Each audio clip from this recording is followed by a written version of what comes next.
Hello नमस्कार साथियों, मैं गौरव आपके अपने परिवार पाठशाला विद गौरव में आप सभी का स्वागत करता हूं। तो आज है 12 दिसंबर 2020 और 12 दिसंबर 2020 के जितने भी करंट अफेयर के क्वेश्चंस बनते हैं उन सभी क्वेश्चंस को इस सेशन में डिस्कस करेंगे। इसके साथ साथ में इसके जितने भी इस करंट अफेयर के जितने भी इंपॉर्टेंट फैक्ट बनते हैं साथ साथ में उनको भी हम डिस्कस करते हैं और उसके साथ साथ में जो भी स्टैटिक जीके के भी क्वेश्चन होंगे उनको भी साथ साथ में डिस्कस करते चलेंगे। और ये जो क्लास है ये आप लोगों के लिए एसएससी, रेलवे, बैंक एवं सभी प्रतियोगी परीक्षाओं के लिए इम्पॉर्टेंट है। जैसा कि मैंने आपको कई बार बताया है कि चाहे आप किसी भी चीज़ की तैयारी कर रहे हो, अगर आप सुपर टेट की तैयारी कर रहे हो तो उसके लिए तो ये रामबाण आपकी जो क्लास है साबित होने वाली है, क्योंकि 30 नंबर का आपका करंट अफेयर यहाँ से आने वाला है।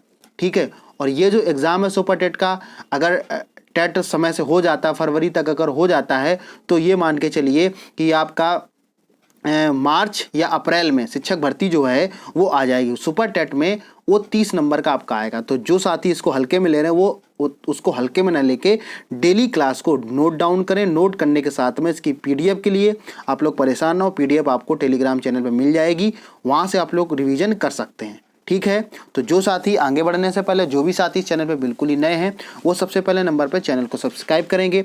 सब्सक्राइब करने के साथ साथ बेल आइकन को जरूर प्रेस कर लेंगे, जिससे कि आप लोगों को डेली अपडेट यहाँ से मिलती रहे। ठीक है, तो आज का सेशन हम लोग स्टार्ट करते हैं। देखते हैं कि आज का हमारा जो फर्स्ट प्रश्न है वो कौन सा है। तो हमारा फर्स्ट प्रश्न यहाँ पे है कि अंतर्राष्ट्रीय यूनिसेफ दिवस मनाया गया है।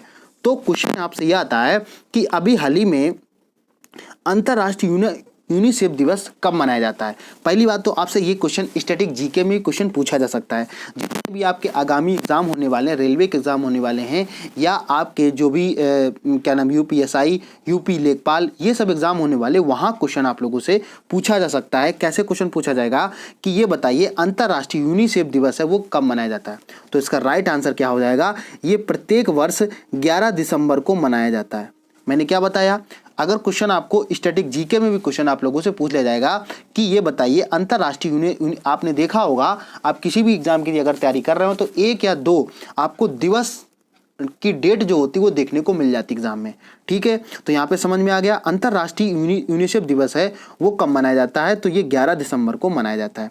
ठीक है, इसके साथ साथ में अगर हम और इसकी बात करते हैं तो 11 दिसंबर अगर हम यहाँ पे बात करते हैं तो 11 दिसंबर 1946 को यहाँ पे बात हो रही है। 11 दिसंबर 1946 को यहाँ पे संयुक्त राष्ट्र महासभा ने द्वितीय विश्व युद्ध के दौरान द्वितीय जो है जब आपका विश्व युद्ध हुआ था उसके कारण क्या हुआ था, तबाह हुए बच्चों को स्वास्थ्य, पोषण, शिक्षा और कल्याण में सुधार हेतु संयुक्त राष्ट्र अंतर्राष्ट्रीय बाल आपातकालीन कोष के माध्यम से यूनिसेफ की स्थापना की गई थी। तो अगर आपसे ये भी क्वेश्चन पूछ लिया जाता है कि यूनिसेफ की जो स्थापना है ये किस कारण से हुई थी, तो आंसर आप लोगों को क्या आना चाहिए कि जब द्वितीय विश्व युद्ध हो रहा था उसी समय जब जो वहाँ पे बच्चे थे तबाह हो गए थे, स्वास्थ्य सुविधाएं सब आपकी पूरी तरीके से अस्त व्यस्त हो गई थी, तो इन सभी को ध्यान में रखते हुए जब आपातकालीन एक कोष आपका हो गया था तभी क्या हुआ था, यूनिसेफ की आपकी स्थापना की गई थी। समझ में आ गया सभी साथियों को। तो अगर हम इसकी बात करते हैं यूनिसेफ का नाम बाद में, मतलब यूनिसेफ का जो नाम था वो क्या यहाँ पे क्या चेंज कर दिया गया, तो यहाँ पे बात करें पहले इसका नाम क्या था, संयुक्त राष्ट्र अंतर्राष्ट्रीय बाल आपातकालीन यहाँ पे कोष था।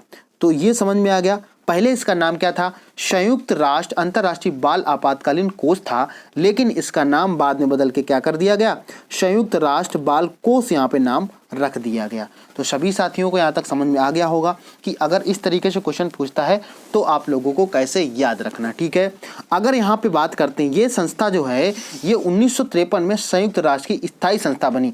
पहले क्या था, ये संस्था स्थायी नहीं थी, लेकिन फिर ये संस्था कैसी हो गई, स्थायी बन गई। तो अगर क्वेश्चन ये भी पूछ लिया जाता है कि ये जो क्या नाम यूनिसेफ दिवस है, यूनिसेफ जो संस्था है ये आपकी स्थायी कब बनी, तो क्वेश्चन आप देखो किसी भी तरीके से आप लोगों से क्वेश्चन पूछा जा सकता है। ठीक है, मेरा तो मानना ये है कि जिस तरीके से आप लोग करंट अगर वन लाइनर करंट पढ़ रहे हैं तो उससे आप लोगों का भला होने वाला नहीं है जब तक आप उसकी पूरी डिटेल्स कोई भी क्वेश्चन है उसकी पूरी डिटेल्स आप लोग नहीं पढ़ेंगे। ठीक है, समझ में आ गया। तो अगर आप बड़े बड़े जो यूट्यूबर्स है, बड़े बड़े टीचर हैं, आप अगर वहाँ भाग रहे हो कि आपको एक घंटे में अगर 10 क्वेश्चन कराए जा रहे हैं तो आपको आधे घंटे में यहाँ 10 क्वेश्चन कराए जा रहे हैं और फुल डिटेल के साथ में। ठीक है, यहाँ पे किसी भी तरीके का कोई ऐड नहीं होता कि आपको ये बैच लेना, आपको इस तरीके से करना है। आपको यहाँ पे अच्छा ये मान के चलिए कि अगर आप कम समय में यहाँ पे ज़्यादा सीख सकते हैं। ठीक है, समझ में आ गया। आगे बढ़ते हैं, देखते हैं हमारा नेक्स्ट क्वेश्चन कौन सा यहाँ पे है। तो नेक्स्ट क्वेश्चन की यहाँ पे बात हो रही है, सोनू सूद यूके की 50 Asian celebrities in the world सूची 2020 में इन्होंने अपना नाम बना लिया है। तो अब यहाँ पे आपसे इस तरीके से पूछा जाएगा कि बॉलीवुड का कौन सा अभिनेता है, क्वेश्चन आपसे कैसे पूछा जाएगा कि बॉलीवुड का कौन सा अभिनेता है जो 50 Asian celebrity in the world सूची में अपना शीर्ष स्थान बनाया हुआ है। तो आपका आंसर आप लोग सभी बता दोगे, इसका आंसर क्या हो जाएगा, सोनू सूद यहाँ पे इसका राइट आंसर हो जाएगा। और ये फोटो में जो दिख रहे हैं ये हैं सोनू सूद। आई थिंक सभी लोग इनके बारे में जानते होंगे कि ये अगर देखा जाए तो ये बॉलीवुड एक्टर हैं, लेकिन उसके साथ साथ में एक तरीके से सोशल वर्कर के रूप में ये उभर के आए हुए हैं। और वो उभर के कब आए हैं, जब आपके पूरे देश में लॉकडाउन की स्थिति थी, कोरोना वायरस के कारण से लॉकडाउन की स्थिति थी। उसी समय क्या हुआ था, जो आपके प्रवासी मजदूर थे उनके लिए क्या किया था, इन्होंने पूरी आने जाने खाने पीने की पूरी सुविधा को मुहैया कराया था। ठीक है, समझ में आ गया, आप लोगों को पता होगा। और यहाँ पे इनकी एक पुस्तक भी आपकी लॉन्च हुई थी, मैंने आपको उसको भी बताया था, तो उस पुस्तक का नाम आपको पता है। अगर जिन साथियों को नहीं पता तो मैं बता देता हूँ, आई एम नो मसीहा। ठीक है, ये भी इनकी पुस्तक थी, लॉन्च हुई थी। ठीक, समझ में आ गया सभी साथियों को। अच्छा, अब यहाँ पे बढ़ते हैं आगे जरा। तो यहाँ पे अगर हम बात करें बॉलीवुड अभिनेता जो हैं वो सोनू सूद, अभी इनकी अगर एज की बात करें तो कितने हैं, ये 47 वर्ष के हैं यहाँ पे। तो इन्होंने क्या है 50 Asian celebrity in the world 2020 की सूची में अपना नाम हासिल कर लिया है। अगर यहाँ पे बात करते हैं जिससे सकारात्मक प्रभाव से बनाकर बाधाएं तोड़ने वाले हो, तो यूके के ईस्टर्न की खबर में ये प्रकाशित हुई है।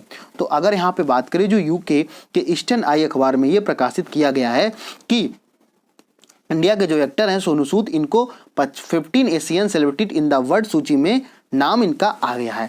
तो मैंने क्या बताया था, देखो यही बात यहाँ पे इन्होंने यहाँ पे क्या लिखा हुआ है, इन्होंने कोविड-19 के दौरान अपने प्रेरक परोपकारी कार्यों को विशेषकर प्रवासी कामगारों को अपने गृह नगर में पहुंचाने के हेतु सम्मानित किया गया था। मैंने क्या बताया था कि जब कोविड-19 के कारण से क्या हुआ था कि पूरी जो पूरा का पूरा जो ट्रेवलिंग था वो बंद था उस समय। तो जो प्रवासी मजदूर आपके रह गए थे उनके आने जाने की सुविधा सोनू सूद ने करवाई थी। ठीक, समझ में आ गया सभी साथियों को। तो अगर हम यहाँ पे बात करें, सोनू सूद हॉलीवुड, इन्होंने हॉलीवुड में भी काम किया है, संगीत उद्योग, टेलीविजन, साहित्य और सोशल मीडिया के वैश्विक सितारों को हराकर 2020 के एशियाई सेलिब्रिटी यहाँ पे बन गए। तो मेरा मानना तो ये रहता कि अगर आप इनसे कुछ सीख सकते हैं तो एक चीज़ सीख सकते हैं कि अगर आप निस्वार्थ भाव से, बिल्कुल आप किसी भी बिना स्वार्थ के अगर किसी की हेल्प कर रहे हैं तो वो आज नहीं कल नहीं आपको कहीं ना कहीं ज़रूर काम आने वाली है। जो आप लोगों ने देखा होगा कि आपकी जो क्लासेस हैं वो पूरी तरीके से फ्री करवाई जा रही हैं। तो यहाँ तक सभी साथियों को पूरा कॉन्सेप्ट समझ में आ गया होगा कि आपको कैसे कैसे चीज़ों को याद रखना। मैंने क्या बता रहा था कि आपने देखा होगा कि आपकी जो क्लासेस है वो पूरी तरीके से फ्री ऑफ कॉस्ट हैं, लेकिन यहाँ पे मैं फ्री ऑफ कॉस्ट किए हूँ, लेकिन यहाँ पर क्या है कि कई सारे साथी ऐसे हैं कि वो पूरा वीडियो देखना पसंद भी नहीं करते हैं। ठीक है, यही चीज़ अगर मैं इसको पैड में कर दूँ तो आप लोग बहुत अच्छे तरीके से इस चीज़ को सीखो। ठीक है ना, लेकिन मेरा काम है करना, कि मेरा काम है सिखाना। अगर मेरे इसके व्यूज़ 50 भी आते हैं तब भी मुझे कोई फ़र्क नहीं पड़ता है कि आप लोग देख रहे हो कि मतलब नहीं देख रहे हो, कोई फ़र्क नहीं पड़ता, क्योंकि मेरा काम है पढ़ाना। आप लोग देखो ना देखो ये आपके ऊपर डिपेंड करेगा। जब आपके साथी का यहाँ इस चैनल के माध्यम से कोई सिलेक्शन हो जाएगा ना, तब आपको एहसास होगा कि काश मैंने सर की क्लास देख ली होती तो आज कुछ कंडीशन और होती। ठीक है, समझ में आ गया। तो आगे बढ़ते हैं, देखते हैं आज का हमारा नया क्वेश्चन कौन सा है यहाँ पे। अब यहाँ पे बात हो रही है, लद्दाख के उपराज्यपाल ने दूसरे लद्दाख साहित्य महोत्सव 2020 का यहाँ पे उद्घाटन कर दिया है। यहाँ पे क्या है, उद्घाटन इन्होंने कर दिया है। बात समझ में आ गया।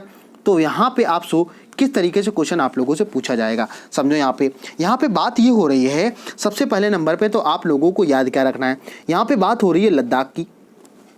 अब बात हो रही है लद्दाख के उपराज्यपाल की। तो पहले तो हम आप लोगों से यही पूछ लेते हैं, और जिन साथियों को अगर पता तो साथ में कमेंट भी करते चलें। यहाँ पे बात हो रही है लद्दाख के उपराज्यपाल की। तो लद्दाख के उपराज्यपाल कौन है आपको पता होगा, वो हैं आर.के. माथुर। कौन है, आर.के. माथुर हैं कौन, लद्दाख के राज्यपाल हैं। और इन्होंने क्या किया है, यहाँ पे अगर हम इसकी बात करते हैं, लद्दाख साहित्य महोत्सव 2020 के दूसरे संस्करण का यहाँ पे वर्चुअली उद्घाटन कर दिया है।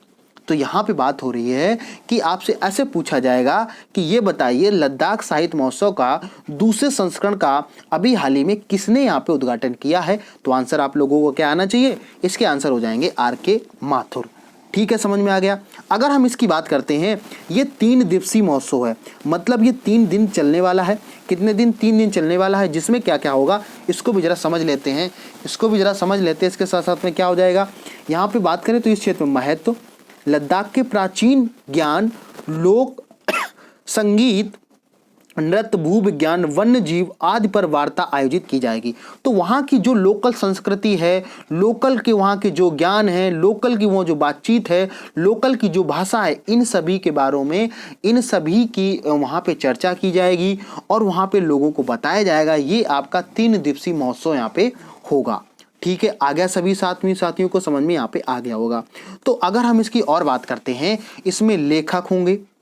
ठीक, समझ में आ गया भाई। आप कोई उसको प्रेजेंट करने के लिए तो चाहिए ना, तो लेखक हो सकते हैं आपके, कवि हो सकते हैं, पत्रकार, विचारक शामिल होंगे जिन्होंने हिमालय पर कार्यशाली से पढ़े हैं। और इसके साथ साथ में अगर हम इसकी बात करें तो ऑनलाइन यूट्यूब और फेसबुक कला प्रदर्शनियों और ऑफलाइन के माध्यम से यहाँ पे लेखन किया है।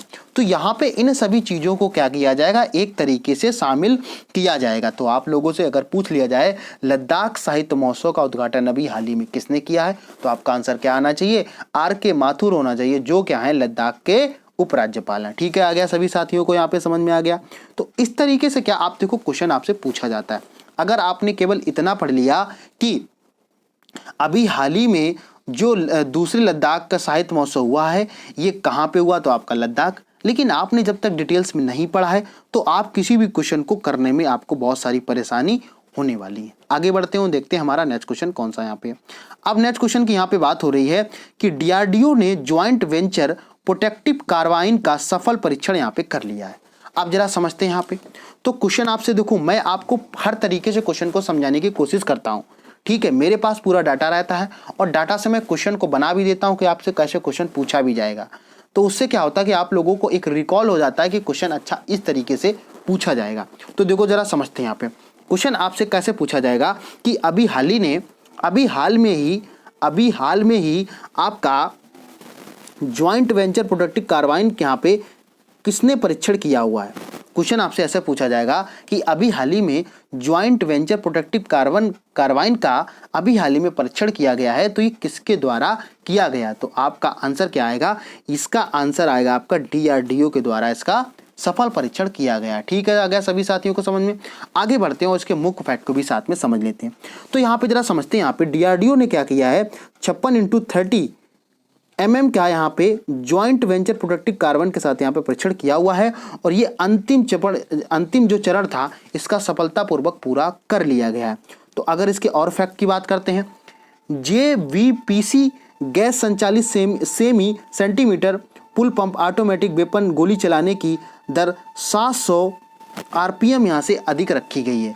समझ में आ गया। रेट पर मिनट, RPM का मतलब क्या होता है, RPM की अगर हम बात करें तो क्या हो जाएगा, रेट पर मिनट। जैसे आपने देखा कि पहिया अगर घूमता है तो रेट पर मिनट के अकॉर्डिंग उसको मेजर किया जाता है। समझ में आ गया सभी साथियों को। अच्छा, इसके साथ साथ में और इसके फैक्ट की बात करते हैं। प्रभावी सीमा से क्या है, 100 मीटर से अधिक, कितने 100 मीटर से अधिक, जहाँ पे ये सीमा बनी हुई उससे 100 मीटर से अधिक। और वजन लगभग अगर बात करें तो 3 किलोग्राम वजन। इसकी मुख्य विशेषताएं क्या हैं, ये उच्च विश्वसनीय, मतलब कैसा, हाई रिलायबल है, जो लो रिकाइलिंग है। रिकाइलिंग का मतलब क्या हो जाएगा कि दोबारा से अगर आपने कॉल लगाया, एक बार में कॉल अगर लगाते हैं तो आप देखा होगा, आप अगर किसी भी नंबर पे रिकॉल की सुविधा लगा देते हैं अपने नंबर पे, तो क्या होता है कि जैसे आपने नंबर किसी को ट्राई किया और 10-15 सेकंड के बाद अगर नंबर वो नहीं लगता तो फिर से वो नंबर क्या हो जाएगा, ऑटोमेटिक वो कॉल लगने लगती है। तो ये भी सुविधा इसमें दी गई है। ठीक है, इसके साथ एक हाथ से फायर करने की भी क्षमता इसमें है, मतलब आप एक हाथ से इसको चला सकते हो। इसके साथ साथ में अगर हम इसकी और बात करते हैं तो डीआरडीओ के आयुष अनुसंधान विकास प्रतिष्ठान के द्वारा, ठीक है, भारतीय थल सेना के GSQR के अनुसार ये डिजाइन इसको किया गया है। तो आपसे क्वेश्चन जो भी साथी यूपीपीएससी की तैयारी कर रहे हैं वो भी थोड़ा सा यहाँ पे ध्यान रखेंगे कि आपके इस तरीके के क्वेश्चन एग्जाम में हमेशा पूछ लिए जाते हैं। ठीक है, समझ में आ गया सभी साथियों को।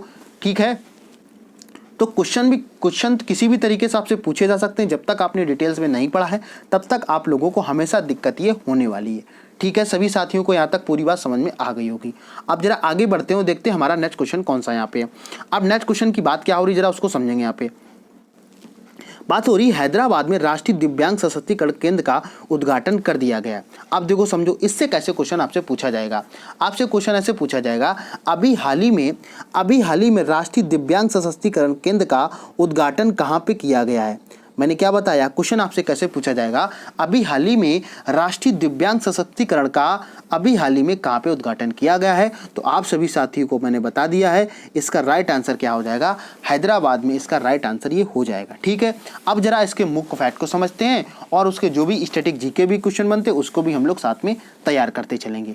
देखो यहाँ से करंट अफेयर से क्या होता है कि आप लोग करंट तो पढ़ते ही पढ़ते हैं, उसके साथ साथ में जो भी स्टैटिक जीके होती है आपकी है जो बहुत ही इंपॉर्टेंट रखती है। क्यों, क्या होता है कि जैसे अब यहाँ पे क्वेश्चन जो आया हुआ है उससे रिलेटेड क्या क्वेश्चन बनते हैं, उन सभी क्वेश्चन को आपको एग्जाम में स्टैटिक जीके से क्वेश्चन पूछ लिए जाते हैं। ठीक है, जैसे मान लो अगर कोई योजना लॉन्च हो रही है तो उस योजना से रिलेटेड कितने पुराने पॉइंट हैं, जो जैसे मान लो अगर कोई योजना है 2014 में वो लॉन्च की गई थी और उसको दोबारा से 2020 में रीलॉन्च किया जा रहा है, तो 2014 के बारे में आपसे पूछ लेगा ये। ठीक है, समझ में आएगा सभी साथियों को। अच्छा, अब जरा इसको और समझ लेते हैं, इसके फैक्ट क्या क्या हो जाएंगे। ठीक है, समझेंगे जरा यहाँ पे। तो देखो यहाँ पे क्या बात हो रही है, केंद्रीय मंत्री, यहाँ पे बात किसकी हो रही है, केंद्रीय मंत्री ने जी किशन रेड्डी, ध्यान समझना सभी साथी, यहाँ पे केंद्रीय मंत्री जी किशन रेड्डी ने हैदराबाद तेलंगाना में स्थित सीआरपीएफ, ठीक है, सीआरपीएफ का पूरा नाम क्या हो जाएगा, सेंट्रल रिजर्व पुलिस फोर्स, क्या समझ में आ गया, सेंट्रल रिजर्व पुलिस फोर्स यहाँ पे केंद्र में राष्ट्रीय दिव्यांग सशक्तिकरण, या इसको हम शॉर्ट फॉर्म में क्या बोल सकते हैं, एनसीडीई का यहाँ पे क्या किया हुआ है, यहाँ पे उद्घाटन कर दिया है। मैंने क्या बताया, एनसीडीई। तो कभी कभार क्या होता है आपसे इस तरीके से क्वेश्चन भी पूछ लिया जाता है कि अभी हाल ही में एनसीडीई का उद्घाटन कहाँ पे किया गया है। ठीक है, समझ में आ गया। आपको पूरी तरीके से योद्धा 1 के एग्जाम में जाना है। जब आप इस तरीके से जाओगे तो आपको कोई हराने वाला नहीं होगा। अगर आपने सोच लिया है तो आप करके जरूर लौटोगे और वहाँ से जीत के आओगे, ये मैं विश्वास आपको दिलाना चाहता हूँ। ठीक है, समझ में आ गया। अब जरा यहाँ पे समझते हैं। यहाँ पे देखो, तो मैंने देखो क्वेश्चन कैसे भी पूछे, अगर आपसे पूछे एनसीडी का भी हाल ही में कहाँ उद्घाटन हुआ, तो आंसर क्या आएगा, हैदराबाद तेलंगाना में इसका उद्घाटन हुआ है। ठीक है, समझ में आ गया। अब इसके साथ साथ में अगर हम और बात करते हैं तो केंद्रीय सशस्त्र पुलिस बल के द्वारा सीएएफ ने उन दिव्यांग सैनिकों को पुनः कौशल प्रदान करने के लिए उनके पुनर्वास हेतु अपनी तरह का पहला केंद्र यहाँ पे, जिन्हें देश सेवा करते हुए गंभीर चोटें आई हैं।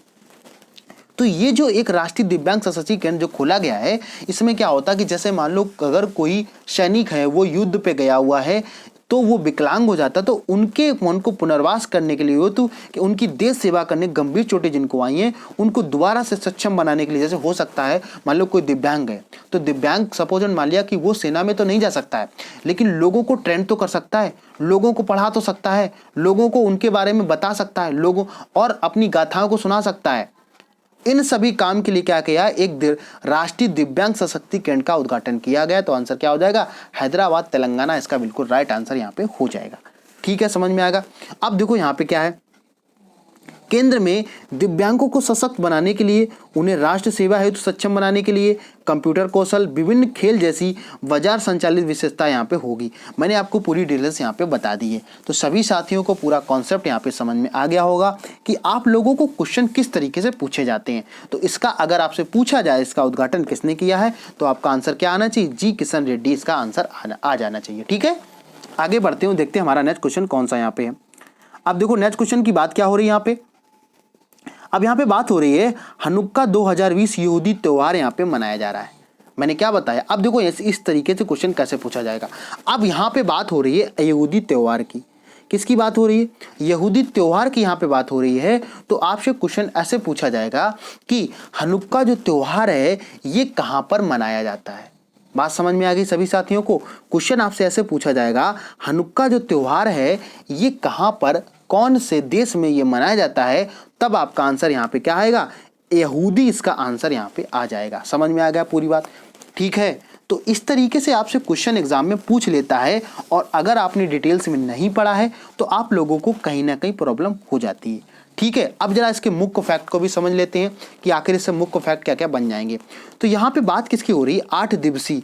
अगर हम बात करें तो ये जो फेस्टिवल है ये 8 दिन आपका चलने वाला, कितने दिन, 8 दिन इसको चलने वाला है।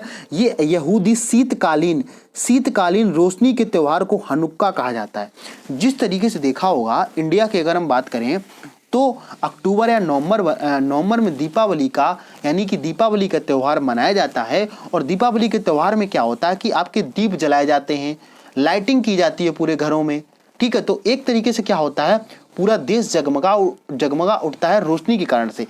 ऐसे ही इसी तरीके से क्या आप समझ सकते हो, हनुक्का जो त्यौहार है इसी जैसे मनाया जाता है, लेकिन ये शीतकालीन रोशनी के त्यौहार के रूप में इसको मनाया जाता है। ठीक है, आ गया समझ में।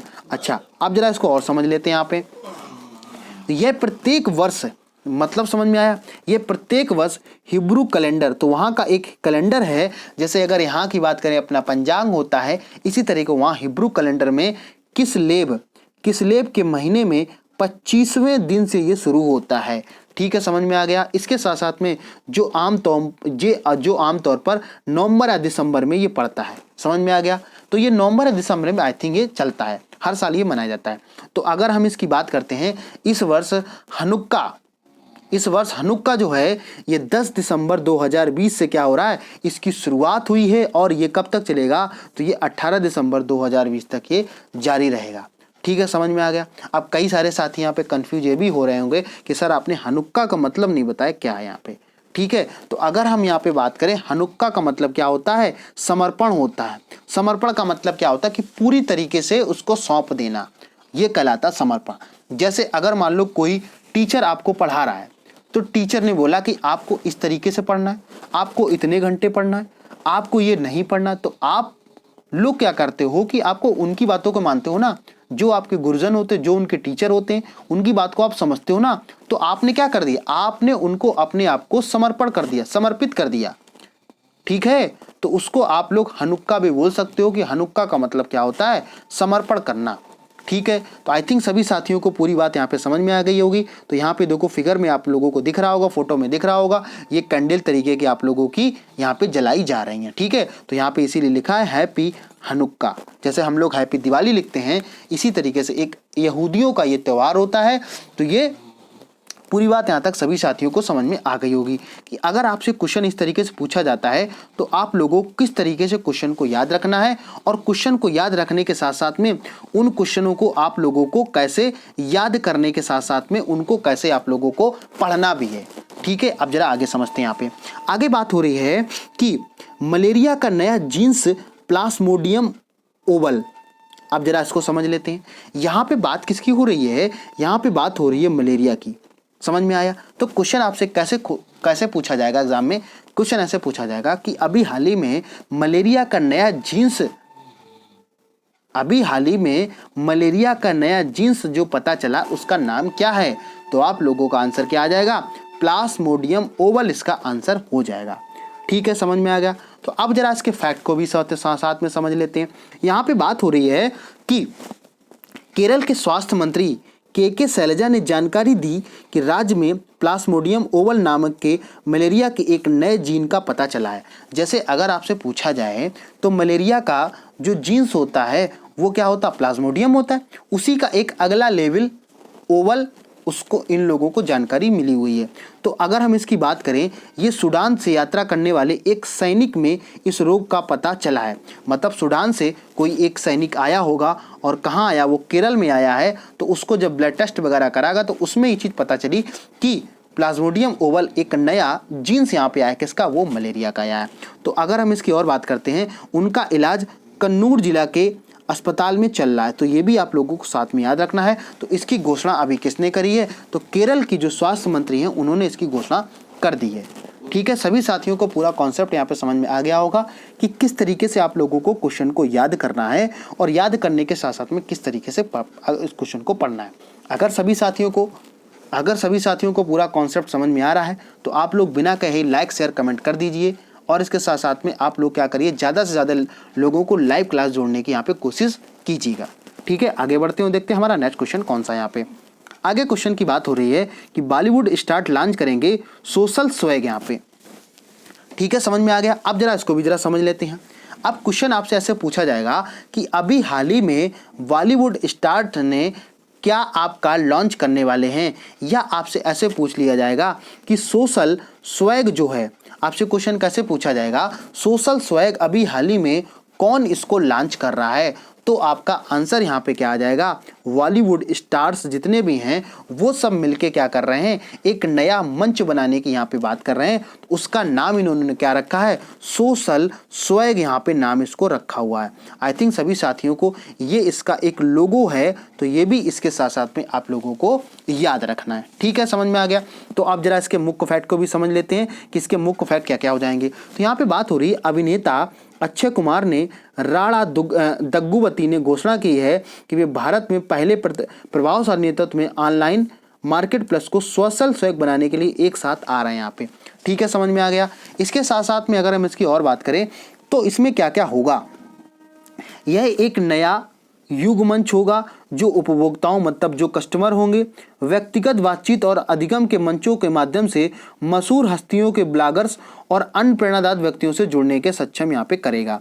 और अगर हम इसकी बात करें तो ये फरवरी 2021 में क्या करेगा, देश भर में लॉन्च करने की यहाँ पे योजना बनाई जा रही है। अब जरा इसको समझ लेते हैं कि आखिर इसको लॉन्च करने का मतलब क्या है, इसका लॉन्च करने का उद्देश्य क्या है। तो यहाँ पे बात हो रही है सोशल स्वैग की।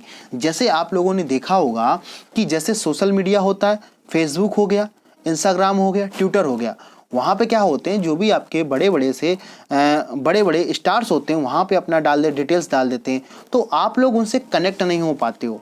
इसी के जैसे क्या है, इसी के जैसे एक बनाया जा रहा है सोशल स्वैग। तो वहाँ पे अपनी बात को रख सकते हो, अपनी बात को बता सकते हो, अपने पॉइंट को व्यूज को रख सकते हो, जो वो ब्लॉग्स लिख रहे हैं उन ब्लॉग्स को आप लोग पढ़ सकते हो।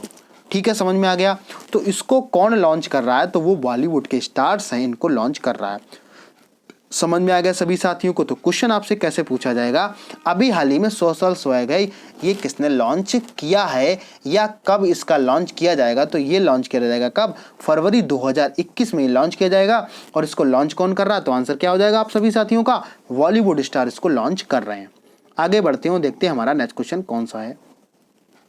आगे की बात क्या हो रही है, जरा इसको भी साथ में समझ लेते हैं। आगे देखो बात क्या हो रही है, समझो जरा ध्यान से। यहाँ पे आगे क्या बोल रहे हैं कि जनवरी में होगा PBD कन्वेंशन का उद्घाटन यहाँ पे। ठीक है, आप जरा समझ लेते हैं। यहाँ पे आप क्या क्या चीजें आप लोगों को याद रखनी है। तो यहाँ पे बात क्या हो रही है, देखो PBD को यहाँ पे जरा समझ लेते हैं। यहाँ पे PBD का मतलब आखिर क्या, कई सारे तो साथी कंफ्यूज हो रहे होंगे कि सर आपने PBD का मतलब नहीं बताया क्या है। ठीक है, समझ में आ गया। तो अगर हम PBD की बात करते हैं, PBD की अगर हम बात करते हैं तो इसका पूरा नाम क्या हो जाएगा, प्रवासी भारतीय दिवस। P से क्या हो जाएगा, प्रवासी, भा से भारतीय हो जाएगा, और D से आपका दिवस हो जाएगा। तो आप लोगों को याद रखना है ये कब मनाया जा रहा है, ये जनवरी में मनाया जा रहा है, और इसका कन्वेंशन का जो उद्घाटन होगा ये कब होगा, जनवरी में होगा। तो सभी साथियों को पता होगा कि प्रवासी भारतीय दिवस क्यों मनाया जाता है, सभी साथियों को पता होगा, क्योंकि क्या था कि दक्षिण अफ्रीका से पहली बार आपके कौन आए थे, गांधी जी आए थे, 9 जनवरी को आए थे। उसी दिन से क्या है, प्रवासी भारतीय दिवस यहाँ पे मनाया जाता है। ठीक है, सभी साथियों को यहाँ तक समझ में आ गया होगा। अब जरा इसके फैक्ट को भी साथ में समझ लेते हैं। तो प्रधानमंत्री नरेंद्र मोदी 9 जनवरी 2021 को, कब, 9 जनवरी 2021 को यहाँ पे भारतीय प्रवासी दिवस का उद्घाटन यहाँ पे करने वाले हैं। कौन सा, भारतीय प्रवासी दिवस का यहाँ पे उद्घाटन करने वाले हैं। और ये अगर देखा जाए तो कन्वेंशन एक आभासी प्रारूप के रूप में माध्यम किया जाए। जैसे हमने क्या, ये वर्चुअल एक तरीके से होगा कि वर्चुअल होगा, वो पूरे लोग इकट्ठे नहीं होंगे। जैसे पहले जो कार्यक्रम वो इकट्ठे होकर मनाए जाते थे कि एक वहाँ पे सब जगह वहाँ पे इकट्ठा हो रहे हैं, और इकट्ठे होने के बाद वहाँ पे भाषण हो रहे हैं और इस तरीके से चीज़ें होती थी। लेकिन अब क्या है, वर्चुअल यहाँ पे चीज़ें हो रही हैं। इसके साथ साथ में क्या होगा, यहाँ पे राष्ट्रपति रामनाथ कोविंद प्रवासी भारतीयों को यहाँ पे विदाई भाषण को संबोधित करेंगे। यहाँ पे ये भी आप लोगों को याद रखना है। इसके साथ साथ में अगर यहाँ पे बात करें उद्घाटन सत्र में भारत को जानिए, यहाँ पे ये भी आपको याद रखना है, भारत को जानिए क्विज की घोषणा यहाँ पे की जाएगी। तो ये भी आप लोगों को साथ में याद रखना है। इसके साथ साथ में अगर हम बात करें प्रवासी भारतीय सम्मान पुरस्कार की घोषणा भी प्रवासी भारतीयों को सम्मानित करने के लिए यहाँ पे की जाएगी। तो आपको इतने सारे जो फैक्ट है मैंने एक ही क्वेश्चन में सभी क्वेश्चन को क्या कर दिया है, बताने का यहाँ पे काम किया है। ठीक है, समझ में आ गया। तो अगर आपसे पूछ लिया जाए कि भारतीय प्रवासी दिवस ये कब मनाया जाता है तो आंसर आपका क्या आना चाहिए, 9 जनवरी यहाँ पे आंसर हो जाएगा। तो अगर आपसे पूछा जाए कि इसका अभी 9 जनवरी 2021 को जो मनाएगा इसका उद्घाटन कौन करेगा, तो आंसर क्या आपका आएगा, प्रधानमंत्री नरेंद्र मोदी यहाँ पे राइट आंसर हो जाएगा। तो सभी साथियों को पूरा यहाँ पे कॉन्सेप्ट समझ में आ गया होगा। इसके साथ साथ में आप लोगों से मैं बताना चाहता हूँ कि जो भी साथी मेरे चैनल पे इस चैनल पे बिल्कुल ही नए हैं वो चैनल को सबसे पहले नंबर पे सब्सक्राइब जरूर कर लेंगे, और सब्सक्राइब करने के साथ साथ में वहाँ पे जो पास में बेल आइकन बनी है बेल आइकन को जरूर प्रेस कर लेंगे, जिससे कि आप लोगों को डेली की डेली जो अपडेट है, डेली की डेली जो नोटिफिकेशन है आप लोगों को यहाँ से प्राप्त होती रहे कि जो हमारी क्लासेस हो रही हैं वो किस टाइम पे क्लासेस हो रही हैं। ठीक है, समझ में आ गया। और इसके साथ साथ में सभी साथियों को लाइक करना है। लाइक करने के बाद में आपको ज़्यादा से ज़्यादा लोगों के पास में सेशन को शेयर करना है, जो आपके सहपाठी हों, जो जिनको आपको लग रहा हो, ऐसा नहीं आपने किसी कहीं भी शेयर कर दिया, को क्या उससे बेनिफिट है भाई। आप जब वो देखने के नहीं देखना चाह रहा था, वो जो स्टडी कर रहा होगा या जो एग्जाम के प्रश्न, उसी को तो ज़रूरत होगी ना करंट अफेयर की, बाकी क्यों देखना चाहेगा। तो आप इसका भी थोड़ा सा ध्यान रखें और सभी साथियों के पास में शेयर करें। शेयर करके आप लोग एक काम डेली करिए। मैं डेली वो आपसे लोग बोलता हूं कि आप लोग कमेंट के माध्यम से अपनी बात को जरूर रखिएगा कि आज का सेशन आप लोगों को कैसा लगा, क्या क्या इसमें इंप्रूव हो रहा है, क्या आप लोग कुछ सीख पा रहे हैं या सीख नहीं पा रहे। आप लोग पूरी बात को बताया करिए। अगर आपको सेशन अच्छा लगता है तो आप लोग लाइक जरूर करिए, अगर सेशन पसंद नहीं आता है तो आप लोग अनलाइक भी कर सकते हो। ठीक है, आपकी मर्जी। अगर आपको लगता है कि आपका जो भाई एक सच में कुछ थोड़ी सी मेहनत कर रहा है तो आप लोग इसके लिए क्या करिए कि आप थोड़ी सी यहाँ पे लाइक शेयर कमेंट करते रहिएगा। ठीक है, इसके साथ साथ में आप लोग हमें फेसबुक पे, इंस्टाग्राम पे, ट्विटर पे आप हमें फॉलो कर सकते हैं, जहां भी आप लोगों की डेली की डेली अपडेट प्रोवाइड कराई जाती है। और जो साथी पीडीएफ के लिए बहुत परेशान रहते हैं उन साथियों को मैं बता दूं कि हमारा जो चैनल है पाठशाला विद गौरव, आपका लिंक उसका डिस्क्रिप्शन में मिल जाएगा टेलीग्राम का, वहाँ से डेली की डेली पीडीएफ आप लोगों को प्रोवाइड कराई जाती है। वहाँ से आप लोग पीडीएफ को डाउनलोड करके अपनी रिवीजन को अंतिम परिणाम के साथ साथ एक नई दिशा में तैयारी कर सकते हैं। ठीक है, ठीक है। फिर सभी साथियों को बताना चाहता हूं कि आप लोग ऐसे ही लगातार पढ़ते रहिए, और पढ़ने के साथ साथ में हमेशा एक बात जरूर बोलना है कि अपने चेहरे पे कभी मुस्कान हमेशा ही बने रखना। ठीक है, फिर मिलते हैं किसी नेक्स्ट वीडियो में नेक्स्ट अपडेट के साथ में। तब तक के लिए जय हिंद।